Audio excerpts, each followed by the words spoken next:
bahwa kita kembangkan usaha kita, generasi muda ini adalah untuk kita, dari kita. Sehingga nantinya secara bertahap, bila sudah mengembangkan, kita bisa mengembangkan sayap ke seluruh luar Kabupaten Tasikmalaya, luar provinsi, kalau memungkinkan, itulah yang.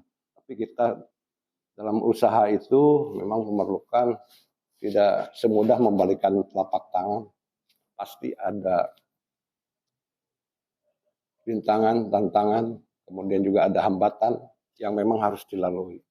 Karena pengalamanlah guru utama dalam berbisnis itu. Dan tidak ada usaha itu warisan gitu. Tapi harus perjuangan. Kalau warisan paling modal hungkul. Tapi akan maju atau tidak, usaha itu tetap. Itu adalah yang paling utama, adalah rintisannya, yang bagai fondasinya gitu, yang harus kuat untuk bergerak. Sehingga kami mungkin dalam kesempatan ini dalam rangka berbincang usaha untuk berbisnis, melakukan perencanaan bisnis, kami sangat-sangat setuju, dan mudah-mudahan ini ke depannya menjadi salah satu program juga mungkin Pak Eka ya. Mudah-mudahan kapasitas fiskal Kabupaten Tasikmalaya ini bisa mengakomodir kebutuhan-kebutuhan untuk seluruh kegiatan-kegiatan di bidang pemuda maupun olahraga dan pariwisata. Kami sangat bersyukur lah, dan kami sangat bangga mungkin dengan keberadaan FKP yang punya inovasi yang bisa menjadi suri teladan bagi para pemuda yang lain. Itu saja mungkin yang dapat kami sampaikan. Terima kasih atas segala perhatiannya. Wassalamualaikum warahmatullahi wabarakatuh. Pada kesempatan ini saya mengucapkan terima kasih buat tim dari FKP dan Pemuda Pelopor, Kang Fahrudin yang sudah membawa timnya ke sini.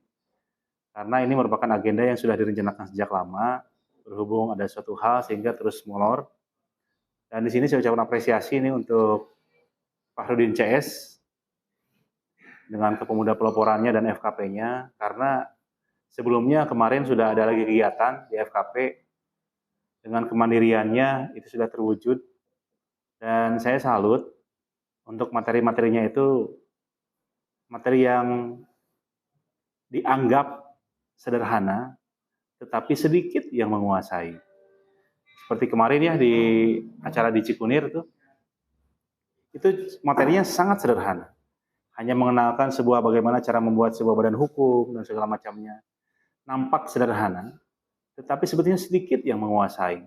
Begitupun halnya dengan ini yang saat ini kami bahas, keterkaitan dengan how to build a business and how to make a proposal business plan. Nah, itu merupakan hal yang sering kita dengar, tetapi sebetulnya sulit saat diaktualisasikan. Dan terima kasih sudah mendatangkan tim ini. Dan di Sparpora membutuhkan hal ini juga di tim kami, Pak Rudin.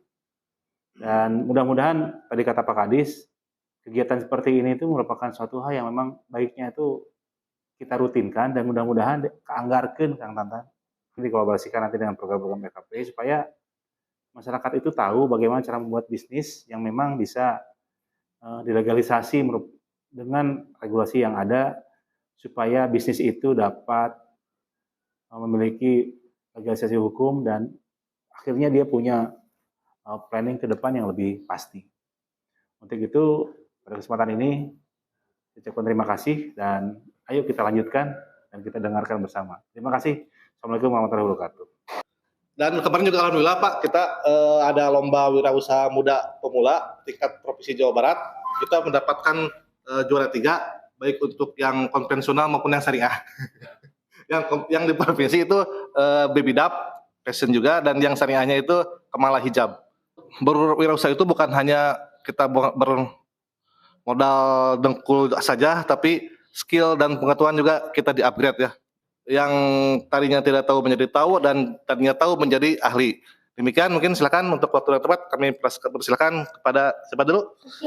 Susi Melani. Baik, sebelumnya Assalamualaikum warahmatullahi wabarakatuh. Waalaikumsalam warahmatullahi wabarakatuh. sebelumnya saya ucapkan terima kasih kepada Pak Kabid, Pak Eka, dan Pak Tantan juga yang sudah memberikan kami kesempatan untuk bisa sharing di sini, dan juga teman-teman yang sudah berkenan hadir pada acara sharing session kita pada hari ini. Jadi di sini kita akan, saya mau kenalan dulu nih teman-teman di sini, rata-rata semua udah pada punya usaha belum? Sudah mulai menjalankan bisnisnya ya. Nah, tapi sebelum kita masuk ke materi, saya ada sedikit pertanyaan dulu nih buat teman-teman di sini. Di sini ada 4 poin. Nomor 1, 2, 3, 4. Penting mendesak, penting tidak mendesak, tidak penting tidak mendesak, tidak penting mendesak. Teman-teman di sini yang sudah menjalankan bisnisnya nih, yang harus dilakukan dulu, skala prioritas teman-teman itu yang mana? Nomor berapa? Saya mau dengar suaranya dari teman-teman, nomor berapa? 1, 2, 3, 4. Satu. Semuanya 1. Begini. Yang paling tepat itu nomor 2. Kenapa? Karena jika kita, apalagi sebagai business owner, jika kita terus-terusan melaksanakan tugas yang penting dan mendesak, kita akan keteteran dan tidak maksimal. Setuju? Setuju nggak? Setuju. Nah, gitu. Jadi jika kalau kita terus-terusan melakukan hal-hal yang penting, mendesak, tidak akan maksimal. Kalau kita melaksanakan hal-hal yang penting, tidak mendesak, tentunya akan lebih maksimal, bukan? Terus juga kalau misalnya, tapi hati-hati juga, kita bisa terdistraksi dengan hal-hal yang tidak penting tapi mendesak. Contohnya apa? Hal yang tidak penting, kita diajak nongkrong nih sama teman, kita pada punya plan-plan, kita mau ngerjain apa nih, udah ada schedule kita. Tapi teman kita misalnya, nih kalau kita besok gak nongkrong, bakalan gak ada waktu lagi nih, kan mendesak kan, seolah-olah mendesak gitu kan. Padahal itu hal yang tidak penting gitu. Jadi hati-hati dengan hal-hal yang terdistraksi seperti itu. Lalu untuk hal yang tidak penting dan tidak mendesak, udah jelas tinggalin aja. Udah gak penting, gak mendesak juga, ngapain dikerjain gitu kan. Nah, dengan hal seperti itu, contohnya nih, contoh hal-hal yang nomor 2 ini, hal yang penting, tidak mendesak itu contohnya apa? Kita datang ke sini, kita ikut pelatihan ini, bukan pelatihan, sharing ini. Kita sharing ini kan datang ke sini, gak mendesak juga, gak ada yang mendesak kalian maksa ke sini, enggak kan. Jadi ini hal-hal yang harus kita persiapkan juga, apalagi kita sebagai business owner gitu, seperti itu. Lalu, next. Saya juga mau tahu dulu nih dari teman-teman di sini, apa sih, mungkin pasti udah tahu sih, apa itu bisnis, apa itu entrepreneur. Bedanya pedagang sama pebisnis itu, saya menambahkan ya, bukan berarti tadi salah, tapi mempersimpel aja. Kalau pedagang itu, kita ada produk, kita jual, dapat untung, udah selesai. Kayak misalnya penjual mie ayam nih, jual di gerobak, datang ke tempat yang udah kita sewa. Ada yang beli ya syukur, nggak mungkin ya mungkin belum rezekinya, ya udah selesai kalau gitu. Nah kalau pebisnis itu, ada sistemnya. Misalnya kita ada sistemnya, ada sistem yang dijalankan, ada gimana sih caranya supaya produk kita itu disenangi masyarakat gitu. Jadi intinya kalau pedagang itu ya bergulir aja gitu, kalau pebisnis ya kita mensiasati gimana sih supaya hal ini tuh bisa berjalan berjangka panjang dan bisa lebih luas skalanya gitu, seperti itu ya kurang lebih. Next. Nah, dalam membangun bisnis kita mungkin udah gak asing lagi ya dengan marketing mix. Ada 7P, yang marketing mix itu bauran pemasaran. Yang pertama adalah product, price, place, promotion, people, physical, environment, dan proses. Untuk produk, jelas ya kita ada produknya. Apa sih yang menjadi keunikan dari produk kita? Nanti kita jelaskan lebih detail ya, ini cuma gambaran umumnya saja. Lalu untuk price-nya, harganya, kita mau bikin produk kita itu berorientasi ke kualitas atau kuantitas. Yang mana nanti ada kekurangan kelebihannya apabila kita berorientasi pada kualitas seperti apa dan kuantitas seperti apa. Kalau misalnya kita berorientasi pada kuantitas, artinya kita harus siap perang harga nih, karena pasti pengen ngeproduksi banyak produk gitu. Kalau berorientasi pada kualitas, yang jelas kita harus memperkuat di branding.